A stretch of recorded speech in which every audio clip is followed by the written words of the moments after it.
سورہ بقرہ کی آیت نمبر 151 ہے، 151، اور یہ دوسرے پارے میں ہے۔ اللہ تعالیٰ فرماتا ہے کہ کما ارسلنا فیکم رسولا منکم یتلو علیکم آیاتنا ویزکیکم ویعلمکم الکتاب والحکمہ ویعلمکم ما لم تکونوا تعلمون۔ ترجمہ اس کا یہ ہے کہ اور اسی طرح اس نے کس طرح، یہ میں بعد میں بتاؤں گا، اور اسی طرح اس نے تم میں ایک رسول بھیجا تمہی میں سے، منکم، جو تمہی میں سے آتا ہے، یتلو علیکم، اور یہ رسول کرتا کیا ہے؟ یہ تمہارے سامنے ہماری آیتیں پڑھتا ہے، ویزکیکم، اور تمہاری تربیت کرتا ہے، اور تمہیں کتاب کی تعلیم دیتا ہے، اور تمہیں حکمت یعنی وزڈم کی تعلیم دیتا ہے، وَيُعَلِّمُكُمْ، اور تمہیں سکھاتا ہے وہ جو تم نہیں جانتے تھے، مَا لَمْ تَكُونُوا تَعْلَمُونَ۔ آج کا جو موضوع ہے وہ ہے حضرت ابراہیم علیہ الصلاۃ والسلام کی دعا۔ حضرت ابراہیم علیہ الصلاۃ والسلام نے دو دعائیں مانگی تھیں، اور اللہ نے ان دونوں دعاؤں کو قبول کیا۔ اور یہ جو دو دعائیں تھیں، یہ ان تمام امتحانوں میں کامیاب ہونے کے بعد مانگی تھیں جن میں ابراہیم علیہ الصلاۃ والسلام جن کے تعلق سے بہت سے واقعات قرآن کریم میں بھی ہیں، احادیث میں بھی ہیں۔ مثلا ابراہیم علیہ الصلاۃ والسلام کا سب سے پہلا جو امتحان تھا وہ یہ تھا کہ ان کو آگ میں ڈالا گیا۔ نمرود نے ایک زبردست آگ لگائی اور اس میں ابراہیم علیہ الصلاۃ والسلام کو سزا دینے کے لیے ڈالا گیا۔ آج بھی بہت سے لوگ ایسا ہی کرتے ہیں، اور وہ اس طریقے سے کہ جو لوگ اس کو سمجھ لیجئے کہ پرانے دور کی موب لنچنگ کہہ لیجئے، کہ ہوتا یہ تھا کہ اگر کوئی آدمی حق بولتا تھا تو آگ لگا کر اس میں اس حق کے بولنے والے کو ڈال دیا جاتا تھا۔ تو بہت سی مرتبہ تاریخ میں اس طرح کے واقعات ہوئے ہیں۔ ایک واقعہ سورہ بروج میں بھی ہے، اصحاب الاخدود کا جو قصہ ہے، لیکن میں اس پر ابھی جانا نہیں چاہتا ہوں۔ تو پہلا امتحان حضرت ابراہیم کا یہ ہوا کہ ان کو آگ میں ڈالا گیا، اور وہ آگ میں سے زندہ سلامت باہر آ گئے۔ وہ کیسے آئے، اس کے پیچھے کیا ریزن تھا، یہ ایک الگ ٹاپک ہے، انشاءاللہ اس پر کسی دوسرے موقع پر گفتگو کریں گے۔ اچھا، ایک اور قبل اس کے کہ میں آگے بڑھوں، آپ حضرات سے یہ بھی ریکویسٹ ہے کہ اس ویڈیو کو آپ اپنے واٹس ایپ گروپس میں اور فیس بک وغیرہ کے اوپر شیئر کر دیں، تاکہ افادہ عام ہو، زیادہ سے زیادہ لوگ جڑ سکیں اور زیادہ سے زیادہ لوگ دیکھ سکیں انشاءاللہ۔ تو حضرت ابراہیم کا پہلا جو امتحان تھا وہ تو یہ تھا۔ دوسرا جو ان کا امتحان تھا حضرت ابراہیم کا، وہ یہ تھا کہ ان کو حکم ہوا کہ اپنی فیملی کو ایسی جگہ چھوڑ کر چلے جائیں کہ جہاں نہ گھاس نہ پانی، جہاں آج مکہ مکرمہ ہے۔ تو انہوں نے یہ بھی حکم پورا کیا اور اپنی فیملی کو چھوڑ کر چلے گئے۔ اس کے پیچھے کیا حکمت تھی، یہ ایک الگ ٹاپک ہے۔ تیسرا امتحان، ان کا بڑا امتحان یہ تھا کہ وہ اپنے بیٹے اسماعیل علیہ الصلاۃ والسلام کو ذبح کریں۔ انہوں نے اس امتحان کو بھی پورا کیا۔ اللہ تعالیٰ نے اسماعیل کی جگہ ایک دمبا بھیج دیا، اور وہ ذبح ہوا، جس کو آج تک پوری دنیا کے مسلمان سیلیبریٹ کرتے چلے آ رہے ہیں۔ اس طرح کے اور بھی امتحانات تھے۔ تو جب یہ سارے امتحانات ابراہیم علیہ الصلاۃ والسلام نے پورے کر لیے، سورہ بقرہ کی آیت نمبر 142 میں ہے، 124، وَإِذِ ابْتَلَىٰ إِبْرَاهِيمَ رَبُّهُ بِكَلِمَاتٍ، جب ابراہیم علیہ الصلاۃ والسلام کو ان کے رب نے کچھ چیزوں کے امتحان میں ڈالا، فَأَتَمَّهُنَّ، اور انہوں نے ان امتحانوں کو پورا کر لیا، کامیابی سے پورا کر لیا۔ تو اللہ نے کہا کہ میں تمہیں لوگوں کا لیڈر بنا رہا ہوں، انی جاعلک للناس اماما۔ اب آپ دیکھ لیجئے کہ بہت سے لوگ اسلام، کرسچینٹی اور جوڈیزم، ان تینوں کو جب ملا کر بولتے ہیں تو کہتے ہیں ابراہمک ریلیجن۔ اچھا، یہ ابراہمک ریلیجن کیوں بولتے ہیں؟ وہ اس لیے بولتے ہیں کہ ان تینوں مذہبوں میں ابراہیم علیہ الصلاۃ والسلام کی جو پوزیشن ہے وہ بہت ہی زیادہ ہولی ہے۔ یعنی اسلام میں کوئی شک نہیں، جگہ جگہ ابراہیم علیہ الصلاۃ والسلام کا نام قرآن میں آیا، کرسچینٹی میں، اور اسی طریقے سے جوڈیزم میں، کسی بھی مذہب میں، ان تینوں مذاہب میں ابراہیم علیہ الصلاۃ والسلام کے خلاف نہیں بات، بلکہ ابراہیم علیہ الصلاۃ والسلام کو گلوریفائی کیا گیا ہے۔ اس کی وجہ یہ ہے کہ وہ ایک اللہ سبحانہ و تعالیٰ کے عظیم ترین پروفٹس اور میسنجرز میں سے ایک تھے۔ تو اللہ تعالیٰ کا یہ جو ڈکلیریشن ہے کہ میں تم کو امام بنا رہا ہوں لوگوں کا، یہ بالکل پورا ہوا۔ ایک چیز میں کہنا چاہوں گا اور وہ یہ کہ اس کی مجھے تصدیق نہیں ہے، حال ہمیں اس طرح کی بات کرنے کا عادی بھی نہیں ہوں، لیکن اور بہت دنوں سے میں نے سوچا تھا کہ میں یہ بات کہوں گا کسی دن۔ میں ایک صاحب سے ملا، ان کی ایک ریسرچ ہے، میں اس کو کنفرم نہیں کرتا اور نہ میری یہ ریسرچ ہے، اللہ عالم۔ اور میں جو کہنے جا رہا ہوں ہو سکتا ہے کہ کچھ لوگوں کو برا لگے اور کچھ لوگوں کے لیے شاکنگ ہو۔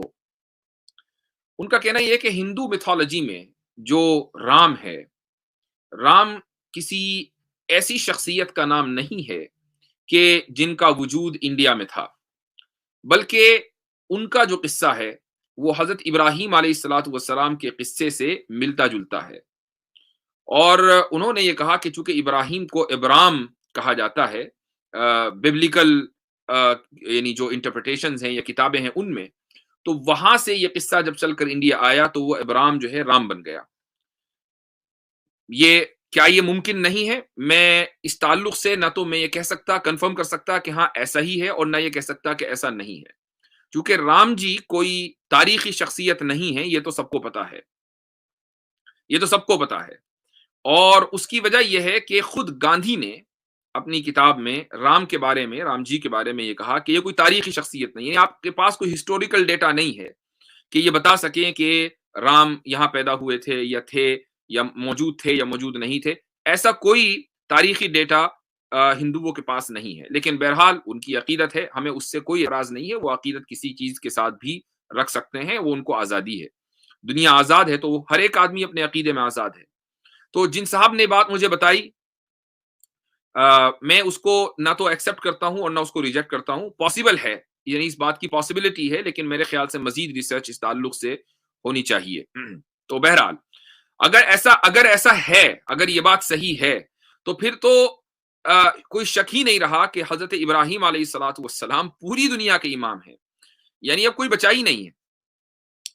لیکن اگر مان لیں یہ بات غلط بھی ثابت ہو جائے، تب بھی اس دنیا میں جو تین بڑے مذاہب ہیں، اسلام ہے، کرسچینٹی ہے، جوڈازم ہے، جو تین بڑے مذاہب ہیں، اور ہندوازم تو اپنے آپ کو ہندو مذہب کہتے ہی نہیں ہے کہ ہندو کوئی مذہب ہے، وہ سناتنی اپنے کو مانتے ہیں، اور ظاہر ہے کہ ان کو کوئی جو ورلڈ ریکگنیشن ہے وہ آج تک نہیں ملی ہے، وہ ایک ریجنل مذہب ہے، اور اس میں جو زیادہ لوگ ہیں وہ اس لیے کہ اس علاقے کے اندر آبادی زیادہ ہے، اگر وہاں آبادی کم ہوتی تو اس کے ماننے والے بھی کم ہوتے، so it doesn't even count. خیر، تو ابراہیم علیہ الصلاۃ والسلام نے دو دعائیں مانگی، اور اس وقت مانگی جب کعبے کی تعمیر کر لی۔ آگے اللہ کہتا ہے آیت نمبر 127 میں کہ وَإِذْ يَرْفَعُ إِبْرَاهِيمُ الْقَوَاعِدَ مِنَ الْبَيْتِ وَإِسْمَاعِيلُ، کہ جب ابراہیم نے اور اسماعیل نے علیہ الصلاۃ والسلام کعبے کی بنیاد رکھی، بنیادیں اٹھائیں، تو انہوں نے یہ کہا کہ ربنا تقبل منا، اے اللہ ہمارے اس عمل کو قبول کر لے۔ اس کے بعد آگے دو دعائیں آ رہی ہیں۔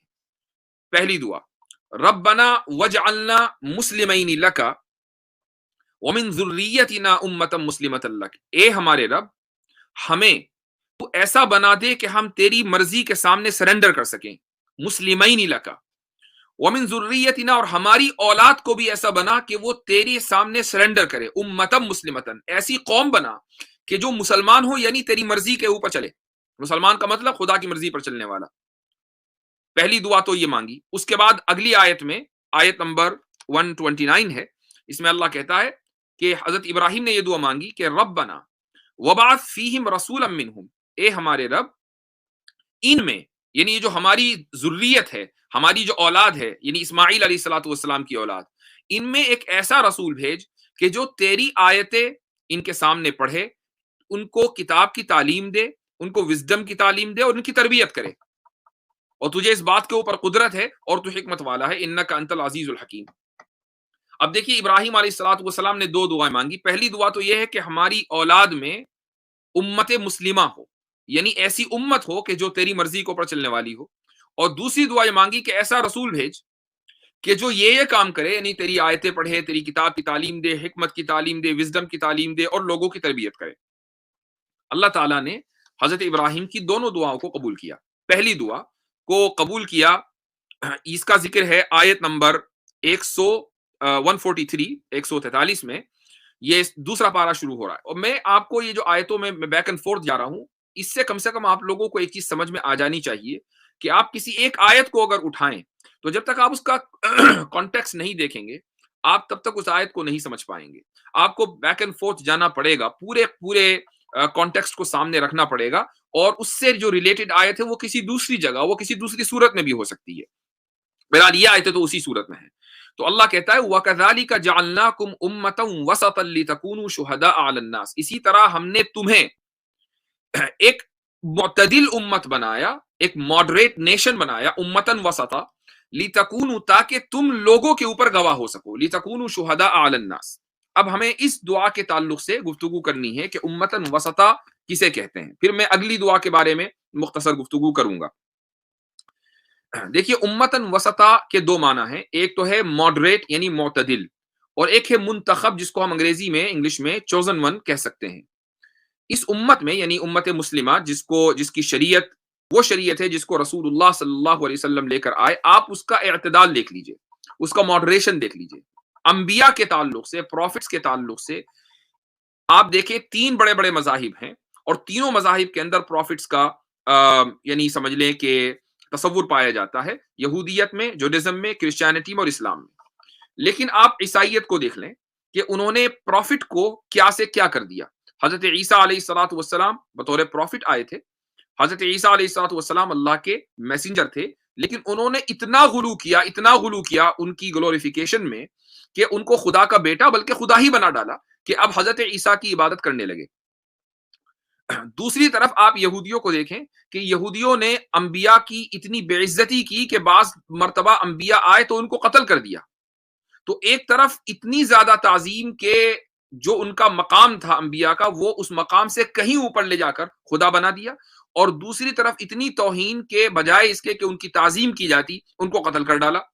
لیکن آپ اسلام میں دیکھیں کہ تمام انبیاء کو وہ مقام جو ان کے شایع نشان ہے. رسول اللہ صلی اللہ علیہ وسلم کو نہ تو ہم خدا مانتے, نہ خدا کا بیٹا مانتے, نہ ہم رسول اللہ صلی اللہ علیہ وسلم کی عبادت کرتے ہیں, نہ رسول اللہ صلی اللہ علیہ وسلم کا ذاتی مشورہ. یہ بہت اہم بات ہے, آپ صلی اللہ علیہ وسلم اگر بطور مشورہ کوئی بات کہیں تو وہ بھی ہمارے اوپر اس کو ماننا ضروری نہیں ہے. یہ بھی واقعہ ہے. ایک خاتون اپنے شوہر سے الگ ہونا چاہتی تھی, تو ان کے شوہر چاہتے تھے کہ شادی باقی رہ جائے, تو وہ رسول اللہ صلی اللہ علیہ وسلم کی خدمت میں حاضر ہوئے اور کہا کہ یا رسول اللہ آپ ہی سفارش کر دیجئے کہ میری بیوی مجھ کو چھوڑ کر نہ جائے, میں چاہتا ہوں کہ رشتہ باقی رہے. تو رسول اللہ صلی اللہ علیہ وسلم نے ان کی بیوی کو بلایا, بریرہ ان کا نام تھا, تو ان سے کہا کہ تمہارے جو شوہر ہیں وہ تمہارے ساتھ رہنا چاہتے ہیں, تو تم اس شادی کو کیوں توڑ رہی ہو, تم اس شادی کو نہ توڑو. تو بریرہ نے یہ کہا کہ یا رسول اللہ یہ اللہ کا حکم ہے یا آپ یہ مشورہ دے رہے ہیں, آپ کا مشورہ ہے. تو آپ صلی اللہ علیہ وسلم نے کہا نہیں یہ میرا ذاتی مشورہ ہے.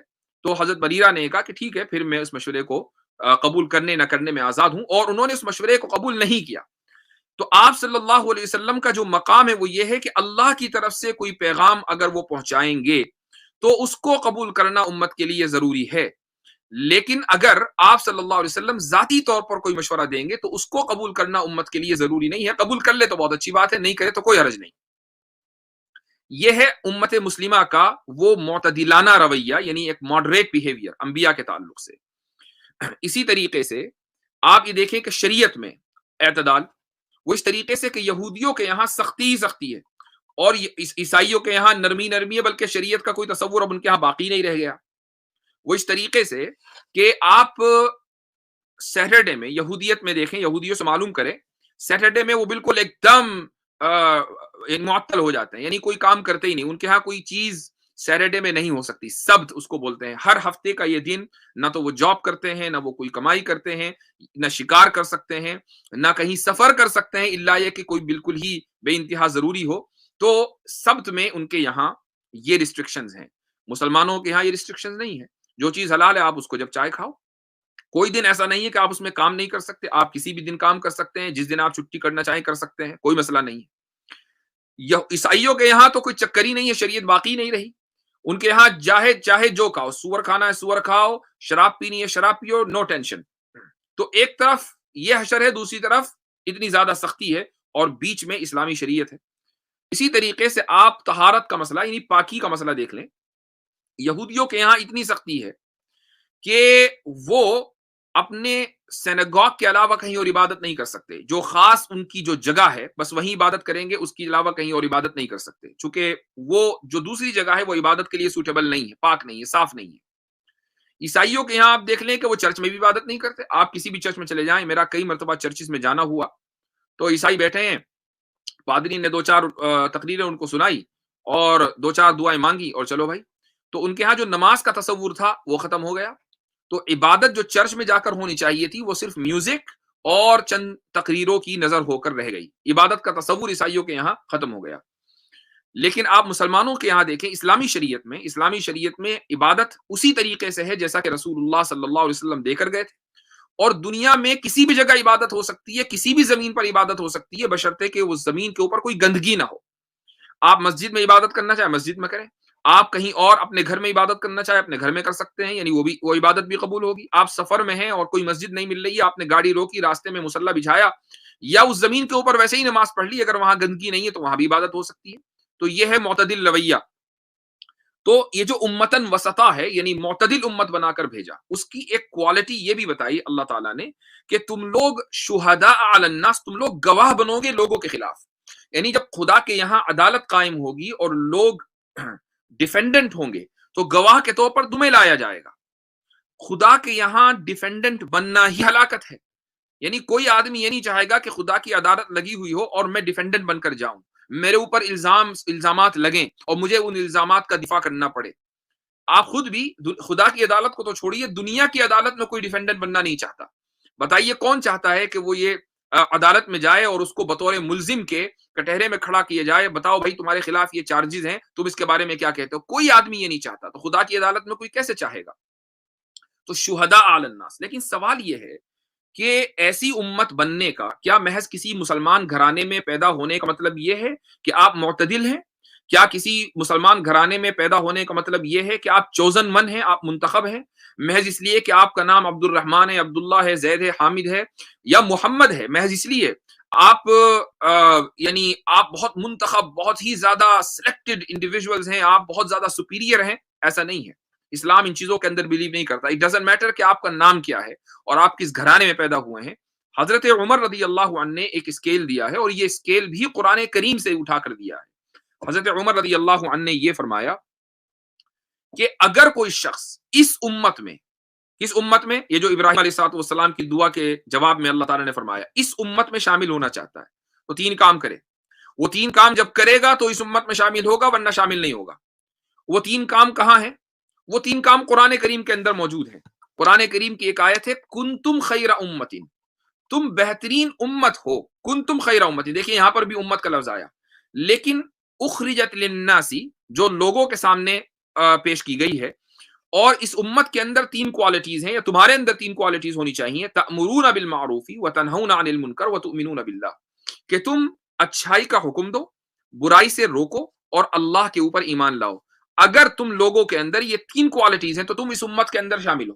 اور اگر یہ 3 کوالٹیز نہیں ہے, 2 کوالٹی ہے یا 1 کوالٹی ہے یا کوئی بھی کوالٹی نہیں ہے, تو تم اس امت کے اندر شامل نہیں ہو. تو اب اگر کوئی آدمی محض مسلم گھرانے کے اندر پیدا ہو گیا, نہ تو وہ اچھائی کا حکم دیتا, نہ برائی سے روکتا, اور خدا پر جو جیسا ایمان ہونا چاہیے ویسا ایمان نہیں, یا خدا پر ایمان ہے لیکن اچھائی سے نہیں, اچھائی کا حکم نہیں دیتا اور برائی سے نہیں روکتا, تو وہ اس امت میں شامل نہیں ہے جس کو اللہ سبحانہ و تعالیٰ نے گواہ بنایا ہے.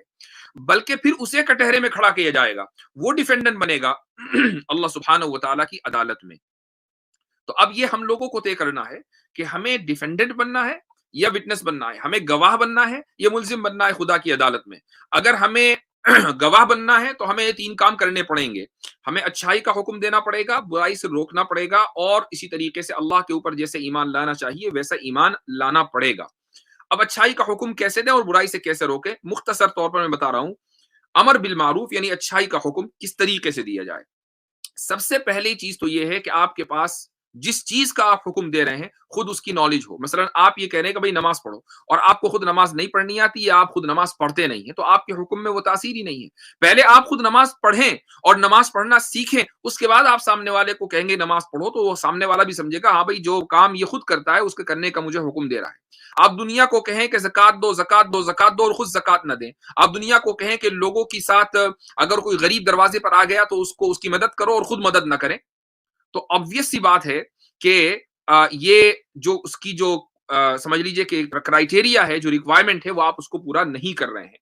اللہ تعالیٰ فرماتا ہے قُلْ هَٰذِهِ سَبِيلِي أَدْعُو إِلَى اللَّهِ عَلَىٰ بَصِيرَةٍ أَنَا وَمَنِ اتَّبَعَنِي، کہ یہ میرا راستہ ہے، آپ فرما دیجئے یہ میرا راستہ ہے، ادعو الی اللہ، میں اللہ کی طرف بلاتا ہوں، علی بصیرت، مکمل نالج کے ساتھ، علی بصیرت، مکمل بصیرت کے ساتھ، میں اور جو میرے فالوورز ہیں وہ اللہ کی طرف بلاتے ہیں۔ تو جب تک آپ کو مکمل نالج نہ ہو کسی بھی چیز کی، آپ اس چیز کا حکم کیسے دے سکتے ہیں؟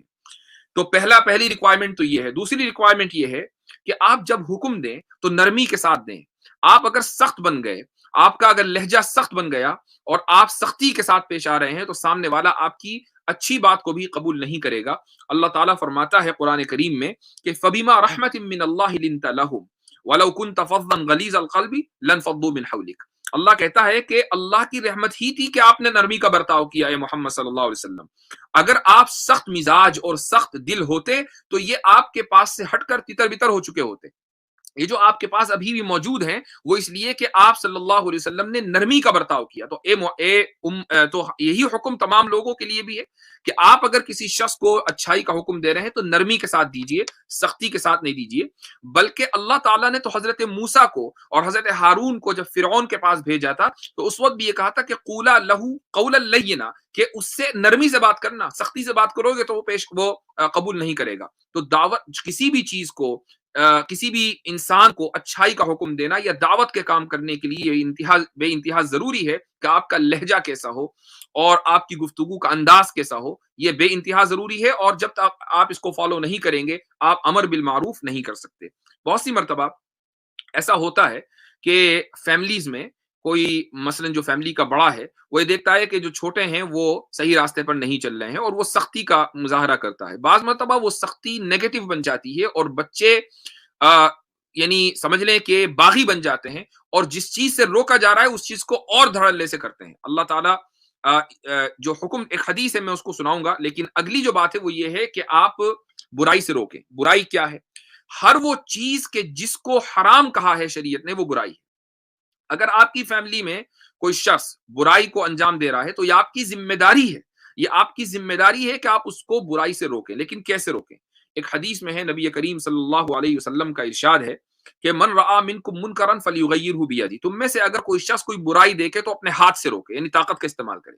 لیکن اگر وہ یہ کام نہ کر سکے تو اپنی زبان سے روکے، یعنی اپنی بات سے ہے کہ یہ برائی نہیں کرنی ہے۔ اور اگر اپنی زبان سے بھی اس برائی کو روکنے پر قادر نہ ہو تو کم سے کم دل سے اس کو برا جانے، اور یہ ایمان کا کمزور ترین، یہ ایمان کا لوویسٹ جو رینک ہے وہ ہے۔ تو اب یہاں سوال یہ ہوتا ہے کہ ہم طاقت کا استعمال کس وقت کریں؟ مثال کے طور پر ایک باپ ہے، اس کا جو بیٹا ہے وہ غلط راستے پر چل رہا ہے۔ باپ کو یقین ہے کہ اگر میں سختی کروں گا تو میرا بیٹا واپس آ جائے گا، وہ میری سختی سے ڈر جائے گا۔ تو سختی کا استعمال کرنا باپ کے لیے یہ بالکل جائز ہے۔ اب سختی کی الگ الگ صورتیں ہو سکتی ہیں۔ سختی کا مطلب صرف یہ نہیں ہے کہ وہ بیٹے کی پٹائی شروع کر دے۔ سختی کی بہت ساری صورتیں ہو سکتی ہیں، مثلا وہ اپنے بیٹے سے بات کرنا بند کر دے، وہ اپنے بیٹے کو سپورٹ کرنا بند کر دے۔ اس طرح کے بہت سارے واقعات ہیں، اور بعض مرتبہ یہ سختی بھی کام نہیں کرتی۔ ایک کئی واقعات میرے ذہن میں، میرے علم میں آ چکے ہیں۔ ایک صاحب نے مجھے بتایا کہ ان کا ایک بیٹا ہے اور وہ دین چھوڑ چکا ہے۔ تو ان صاحب نے کہا کہ میں یہ پلان کر رہا ہوں کہ میں اس بیٹے کو اپنے گھر سے نکال دوں، تاکہ میں کیوں اس کو سپورٹ کروں۔ تو میں نے ان کو ابتداءً یہ مشورہ دیا کہ نہیں، یہ چیز غلط ہے۔ اگر آپ اس کو گھر سے نکال دیں گے تو ہو سکتا ہے کہ ابھی واپس آنے کا اس کا امکان ہو، اس کے گھر سے نکلنے کے بعد واپسی کے تمام راستے مسدود ہو کر رہ جائیں گے۔ آپ نرمی کے ساتھ پیش آئیں۔ ہوا یہی کہ چند سالوں کے بعد ماشاءاللہ وہ بیٹا واپس آ گیا اور اس نے دین کو قبول کر لیا۔ اگر باپ اس بیٹے کے اوپر سختی کرتا تو ہو سکتا تھا کہ وہ بیٹا کبھی بھی واپس نہ آتا۔ تو یہ طریقہ ہے برائی سے روکنے کا۔ اور تیسری چیز جو اللہ پر، اس کے معنی ہے اللہ پر ایمان لانا، یہ تو بالکل واضح ہے۔ تو نبی کریم صلی اللہ علیہ وسلم، بلکہ ابراہیم علیہ الصلوۃ والسلام کی جو پہلی دعا ہے وہ تو اس طریقے سے قبول ہوئی کہ اللہ نے ہمیں امت مسلمہ بنایا، اور ایسی امت بنایا کہ جو معتدل ہے، ماڈریٹ ہے، جس کے یہاں نہ غلو ہے، نہ افراط ہے، نہ تفریط ہے، نہ ایکسٹریمزم ہے۔ ہاں، اگر کچھ لوگ آنکھ بند کر کے اور اپنے دلوں کے اوپر پردہ ڈال کر کے، اپنے دلوں کو سیل کر کے، مہر لگا کر کے شریعت کو سمجھنا چاہیں اور شریعت میں ان کو کیڑے نظر آئیں تو پھر اس کا کوئی علاج نہیں ہے۔ پہلی دعا تو یہ ہے۔ دوسری دعا، دوسری دعا جو اللہ تعالیٰ نے قبول کی وہ آیت ہے جس کو میں نے شروع میں پڑھا، کما ارسلنا فیکم رسولا منکم، اسی طرح پہلی دعا تو یہ قبول کر لی ہے مسلمانوں، اسی طرح ہم نے یہ دعا قبول کی کہ تمہارے درمیان ایک رسول تم ہی میں سے بھیجا، اور یہ رسول 3 کام کرتا ہے، 4 کام بلکہ، یتلو علیکم آیاتنا، یہ ہماری آیتیں پڑھ پڑھ کر سناتا ہے۔ اس سے ثابت ہوا کہ قرآن کریم کی تلاوت کرنا بھی باعث ثواب ہے۔ بہت سے لوگ یہ سمجھتے ہیں کہ یار قرآن کریم کی تلاوت کی اور سمجھ میں کچھ نہیں آیا تو اس سے کیا ثواب ملے گا، کوئی فائدہ نہیں ہوگا، ایسا نہیں ہے، بلکہ رسول اللہ صلی اللہ علیہ وسلم کے جو 4 کام تھے، 4 ذمہ داریاں تھیں، ان میں پہلی ذمہ داری یہ تھی کہ وہ قرآن کی تلاوت کریں، تو محض تلاوت کرنا بھی باعث ثواب ہے اور عبادت ہے۔ آپ اگر اس کو نہیں بھی سمجھ رہے ہیں، عبادت پھر بھی چل رہی ہے۔ اس کا مطلب ہرگز یہ نہیں ہے کہ آپ نہ سمجھیں، سمجھنے کی کوشش کریں، لیکن محض اس لیے کہ آپ سمجھ نہیں پا رہے ہیں آپ یہ عبادت چھوڑ دیں اور تلاوت ترک کر دیں، یہ درست نہیں ہے۔ یتلو علیکم آیاتنا کا پہلی ڈیوٹی تو یہ ہے۔ دوسری ڈیوٹی یہ ہے رسول کی، وَيُزَكِّيكُمْ، وہ تمہاری تربیت کرتے ہیں، اس کے بارے میں ابھی بعد میں بتاؤں گا۔ تیسری جو ڈیوٹی ہے وہ یہ ہے کہ وَيُعَلِّمُكُمُ الْكِتَابَ، کہ تمہیں کتاب کی تعلیم دیتے ہیں۔ دیکھیے قرآن کریم کو اگر آپ ترجمے کے ساتھ، آپ نے قرآن کا کوئی ترجمہ دیکھا اور ترجمے کے ساتھ پڑھنا شروع کر دیا، کچھ سمجھ میں آئے گا، کچھ سمجھ میں نہیں آئے گا، اور ہو سکتا ہے کہ آپ کو سمجھ میں نہ آنے کی وجہ سے آپ بدزن ہو جائیں۔ قرآن کو سمجھنے کا یہ طریقہ ہے ہی نہیں۔ قرآن کے سمجھنے کا طریقہ یہ ہے کہ رسول کی تعلیم کو آپ قرآن کے ساتھ اٹیچ کریں۔ جب رسول صلی اللہ علیہ وسلم کی تعلیم کو آپ قرآن کے ساتھ اٹیچ کریں گے تو قرآن کریم سمجھ میں آئے گا۔ اگر میں نے مثلا کوئی قرآن کا ترجمہ کر دیا، یا بہت سے بڑے بڑے لوگوں نے قرآن کا ترجمہ کیا ہوا ہے، اگر آپ اس ترجمے کی بنیاد پر قرآن کو سمجھنا چاہ رہے ہیں 100%، تو ایسا نہیں ہوگا۔ وَيُعَلِّمُكُمُ الْكِتَابَ کا مطلب یہ ہے کہ رسول کی تعلیم کو ساتھ میں لانا ضروری ہے۔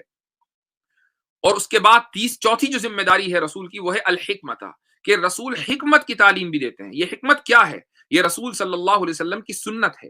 اس آیت سے، اس لفظ سے یہ ثابت ہوتا ہے کہ جس طریقے سے اسلام میں قرآن کریم سے احکامات ثابت ہوتے ہیں اور قرآن کریم ہمارے لیے حجت ہے، ہمارے لیے ایک سمجھ لیجئے کہ بنیاد ہے، اسی طریقے سے رسول اللہ صلی اللہ علیہ وسلم کی جو سنت ہے وہ بھی ہمارے لیے حجت اور ہمارے لیے بنیاد ہے۔ یہ ہے حکمت کا مطلب۔ لیکن میں اس لفظ کو تھوڑا سا مزید سمجھانا چاہوں گا۔ دیکھیے حکمت کو انگریزی میں ہم کہتے ہیں وزڈم، اور ایک اور لفظ آتا ہے عربی میں، یہ ہے علت۔ علت کو انگریزی میں کہا جاتا ہے کاز۔ آپ علت کو آسانی کے ساتھ سمجھ سکتے ہیں، لیکن حکمت کو سمجھنا ضروری نہیں ہے کہ آپ اس کو آسانی کے ساتھ سمجھ لیں۔ بعض مرتبہ سمجھ میں آ جاتی ہے، بعض مرتبہ نہیں آتی ہے۔ اس کو ایک مثال سے سمجھ لیں۔ دیکھیے شریعت میں حکم ہے، وہ ہے ڈیتھ پینلٹی کا، اور وہ ڈیتھ پینلٹی کا حکم یہ ہے کہ اگر کوئی آدمی قتل کرے، کوئی آدمی اگر کسی کو قتل کرے اور جان بوجھ کر قتل کرے، اور مثلا چاقو سے، چھرے سے، تلوار سے یا بندوق سے کسی کا مرڈر کر دے، تو اس صورت میں اس کے اوپر قصاص نافذ ہوگا، یعنی اس کے اوپر ڈیتھ پینلٹی آئے گی۔ اب کوئی یہ کہہ سکتا ہے کہ بھائی ڈیتھ پینلٹی کا کاز کیا ہے، علت کیا ہے؟ وہ کاز کیا ہے؟ وہ یہ ہے کہ اس شخص نے خود مرڈر کیا ہے، وہ جو اس نے مرڈر کیا ہے وہ کاز ہے ڈیتھ پینلٹی کا۔ بالکل واضح ہے، کوئی بھی آدمی آسانی کے ساتھ کو ریلیٹ کر سکتا ہے، بہت آسانی کے ساتھ اس کو ایک دوسرے سے جوڑ سکتا ہے۔ ایسا نہیں ہے کہ کسی کو سمجھ میں نہیں آ رہا ہے کہ یار ٹھیک ہے مرڈر تو ہوا، لیکن ڈیتھ پینلٹی کیوں ہو رہی ہے؟ یہ کسی کے لیے مشکل نہیں ہے۔ یا مثلا شریعت کا ایک حکم ہے کہ اگر کوئی آدمی زنا کرتا ہے تو اس کے اوپر حد جاری ہوتی ہے، یعنی اس کے اوپر کوڑوں کی سزا اس کو دی جاتی ہے۔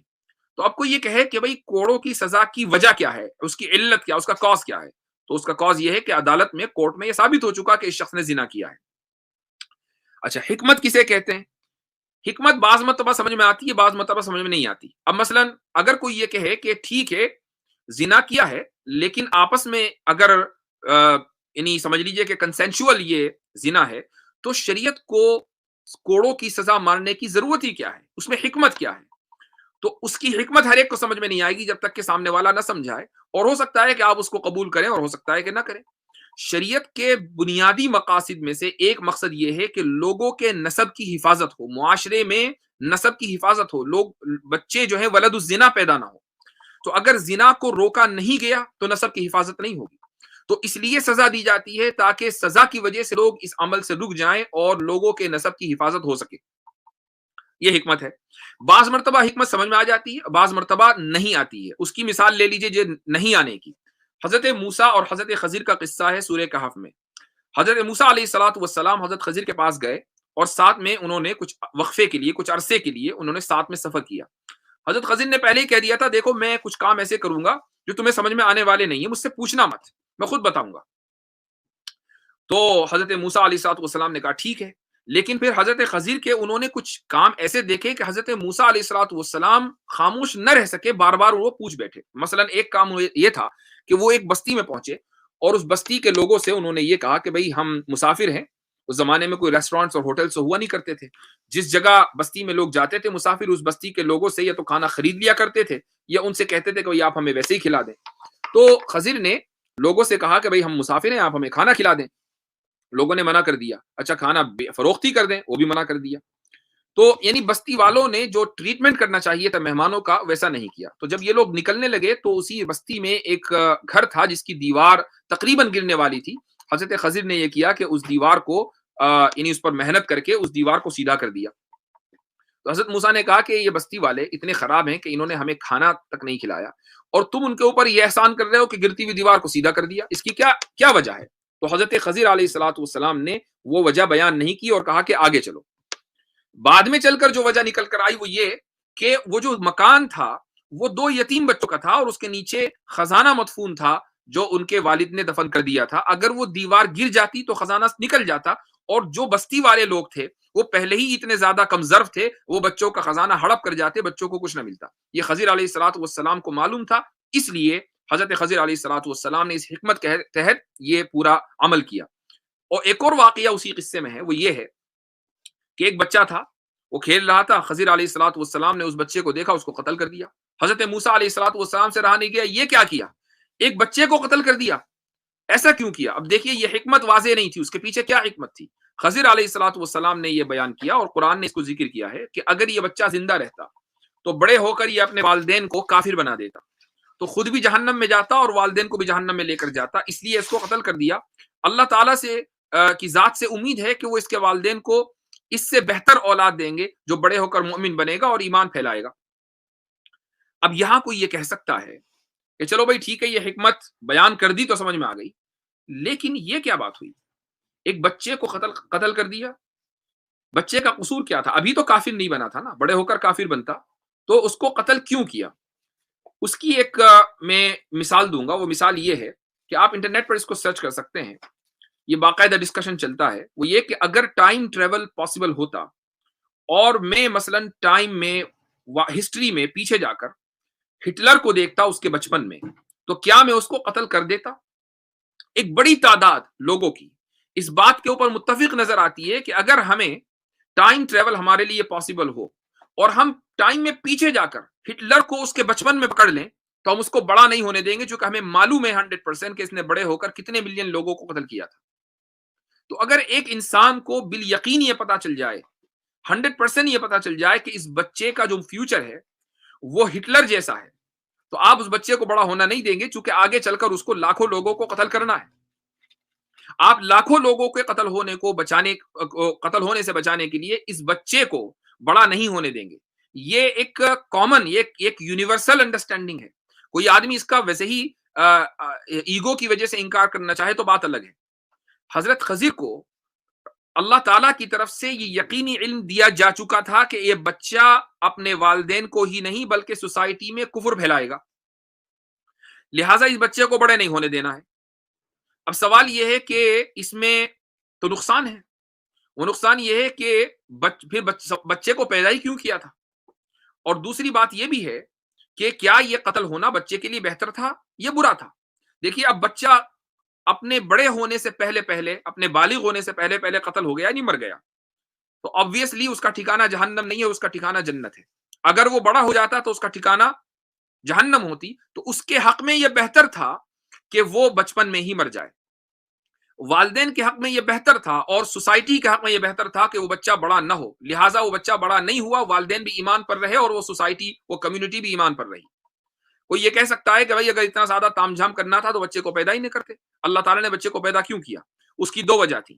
پہلی وجہ حضرت موسیٰ علیہ الصلوۃ والسلام اور حضرت خضر کے درمیان جو یہ امتحان ہوا ہے، حضرت موسیٰ کا امتحان، وہ امتحان مقصود تھا۔ وہ امتحان کیسے ہو سکتا تھا جب تک کہ یہ واقعہ نہ ہو؟ دوسری وجہ یہ ہے کہ والدین کے صبر کا امتحان تھا.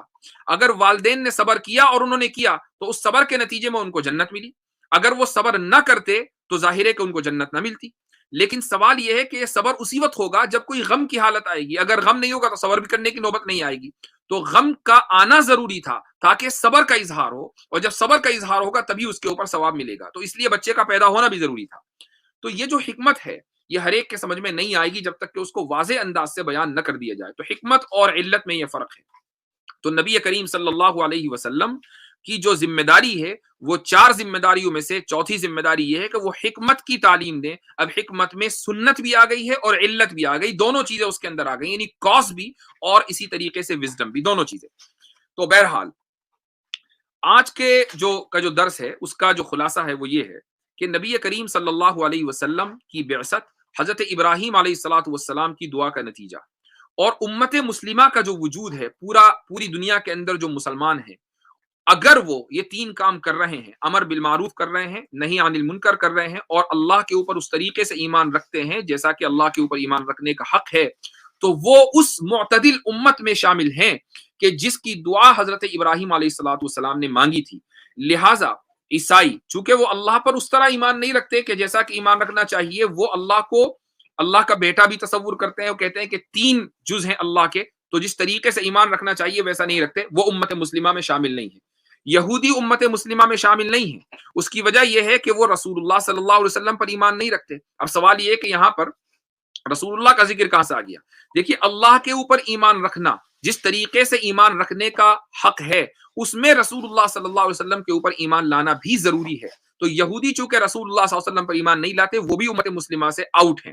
اب امت مسلمہ میں وہ لوگ ہیں جو رسول اللہ صلی اللہ علیہ وسلم پر ایمان رکھتے ہیں, اللہ کے اوپر ایمان رکھتے ہیں, حضرت موسیٰ پر ایمان رکھتے ہیں, حضرت عیسیٰ پر ایمان رکھتے ہیں, تمام انبیاء علیہ الصلوۃ والسلام پر ایمان رکھتے ہیں, امر بالمعروف کرتے ہیں, نہی عن المنکر کرتے ہیں, وہ پھر امت مسلمہ میں شامل ہیں.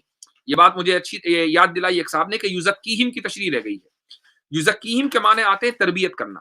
اس سے یہ ثابت ہوتا ہے کہ اگر آپ کوئی کتاب کھول کر پڑھ لیں اور کسی سے علم حاصل نہ کریں, کسی کی تربیت میں نہ رہیں, کسی کی ٹریننگ میں نہ رہیں, تو ضروری نہیں ہے کہ آپ کو علم آ جائے, بلکہ ہو سکتا ہے کہ آپ گمراہ ہو جائیں. مجھے یہ بتائیے کہ دنیا کی کون سی یونیورسٹی ہے جو آپ سے یہ کہے کہ بھئی دیکھو یہ میڈیکل کی جو ٹیکسٹ بکس ہیں ان کو پڑھ لینا گھر پر اور ہم تمہیں ڈاکٹر کی جو ڈگری ہے وہ دے دیں گے. ایسا نہیں ہوتا, بلکہ آپ وہ کتابیں پڑھتے ہیں, ٹیچرز کے سامنے پڑھتے ہیں, وہ آپ کو ٹرین کرتا ہے اور کئی سال یہ عمل چلتا ہے, اس کے بعد آپ ڈاکٹر بنتے ہیں. یہی حال ہر فیلڈ کا ہے, یہی حال کسی بھی سائنس کی کسی بھی فیلڈ کا لے لیجئے, آپ کسی بھی کالج یونیورسٹی میں چلے جائیں, یہی طریقہ ہے. ٹیکسٹ بک ہوتی ہے, ٹیچر ہوتا ہے, وہ آپ کو ٹرین کرتا ہے, آپ کو ڈگری ملتی ہے. تو پھر یہی طریقہ اسلام میں بھی ہے. قرآن کریم ایک ٹیکسٹ بک موجود ہے, رسول اللہ صلی اللہ علیہ وسلم کی زندگی ہمارے سامنے موجود ہے, لیکن جب تک ایک ٹیچر اس زندگی کو اور قرآن کریم کو سمجھانے کے لیے نہیں ہوگا, اس وقت تک کہ قرآن کریم یا رسول اللہ صلی اللہ علیہ وسلم کی سنت مکمل طریقے سے ذہن میں نہیں آ سکتی. اور اس کی وجہ یہ ہے کہ جب آپ کوئی چیز پڑھتے ہیں تو آپ کے ذہن میں شک پیدا ہوتا ہے, کوئی شبہ پیدا ہوتا ہے, کوئی کوشچن آتا ہے. وہ کوشچن کا جواب دینے والا کوئی ہونا چاہیے. تو جب تک کہ کوشچن کا جواب دینے والا نہیں ہوگا وہ کوشچن رہے گا, اور اگر وہ کوشچن کچھ دن تک آپ کے ذہن میں رہے تو وہ ڈاؤٹ بن جائے گا, اور ڈاؤٹ اگر اس کا رسپانس نہ کیا گیا تو وہ چیز آپ کو ایمان سے نکال دے گی. تو یہ ضروری ہے کہ آپ قرآن کریم اگر پڑھ رہے ہیں اور کہیں اٹک جائیں تو فوراً کسی سے پوچھیں, ایسے شخص سے پوچھیں جو قرآن کریم جانتا ہو. آپ دیکھیں اس وقت ایکس مسلم کی ایک لمبی چوڑی تعداد ہے, 15-20 ایکس مسلم سوشل میڈیا کے اوپر ایکٹیو ہیں. ایسا نہیں کہ لاکھوں لوگ ہیں, چند لوگ جو ہے سوشل میڈیا کے اوپر ایکٹیو ہیں, ٹھیک ہے, لیکن ان سب کی ایک کامن اسٹوری ہے. وہ کامن اسٹوری یہ ہے, ایک تو مینٹل ٹراما ہے, وہ تو ہے ہی, وہ میں کئی مرتبہ کہہ چکا ہوں وہ, لیکن اس کے علاوہ ایک کامن اسٹوری ہے, وہ یہ ہے کہ یہ لوگ قرآن کریم کو انہوں نے اول تو سمجھنے کی کوشش ہی نہیں کی, لیکن اگر 2-4 صورتیں انہوں نے کبھی پڑھنے کی ان کو توفیق ہوئی تو وہ بھی بغیر کسی اسکالر کے, اور انہوں نے دیکھا کہ ارے اس میں تو ہمیں یہ ڈاؤٹ ہو رہا ہے, ارے اس میں تو ہمیں یہ اعتراض ہو رہا ہے, چلو بھائی یوٹیوب کے اوپر ایک چینل کھولو اور اسلام کے خلاف بولنا شروع کر دو. ادھر سے پرسات کی برسات ہونے لگی, تو پھر ہوا کیا کہ لوگوں کے چینل گرو کرنے لگے. تو یہ جو پرسات کی برسات ہے اس نے بھی اصل میں بڑا کردار ادا کیا ہے. لیکن اگر یہی ایکس مسلم سنسیئرٹی کے ساتھ, خلوص کے ساتھ کسی عالم کے پاس جاتے, کسی اسکالر کے پاس جاتے, اور وہ اسکالر ان کا جواب دیتا, تو مجھے یقین ہے کہ ان لوگوں کا ایمان اور اسلام باقی رہ جاتا۔ یہ جو دعویٰ کرتے ہیں نا کہ ہم نے 200 لوگوں سے، 100 لوگوں سے، ہم نے 50 علماء سے بات کی، کسی سے بات نہیں کی، سب جھوٹ ہے۔ اگر کسی حقیقی عالم سے یہ لوگ بات کرتے تو ان کے اعتراضات ہر حال میں ان کے جواب دیے جاتے۔ میں دعوے کے ساتھ کہتا ہوں کہ اسلام کے پاس ہر اعتراض کا جواب ہے، اور ہر اعتراض کا جواب دیا جا چکا ہے۔ یہ ممکن ہے کہ کسی مسلمان کے پاس اس اعتراض کا جواب نہ ہو، چونکہ ہر مسلمان مکمل 100% عالم نہیں ہوتا، بلکہ بڑی تعداد ایسی ہوتی ہے جن کو بہت کم علم ہوتا ہے۔ تو بہرحال یہ حضرت ابراہیم علیہ الصلوۃ والسلام کی دعا ہے۔ اللہ تعالیٰ نے حضرت ابراہیم کی دعا کو نبی کریم صلی اللہ علیہ وسلم کی شکل میں اور امت مسلمہ کی شکل میں قبول کیا ہے۔ اب یہ ہماری ذمہ داری ہے کہ ہم اس امت مسلمہ میں شامل ہوں یا نہ ہوں۔ محض کسی مسلمان گھر میں پیدا ہونے کا مطلب یہ نہیں ہے کہ آپ امت مسلمہ میں شامل ہیں۔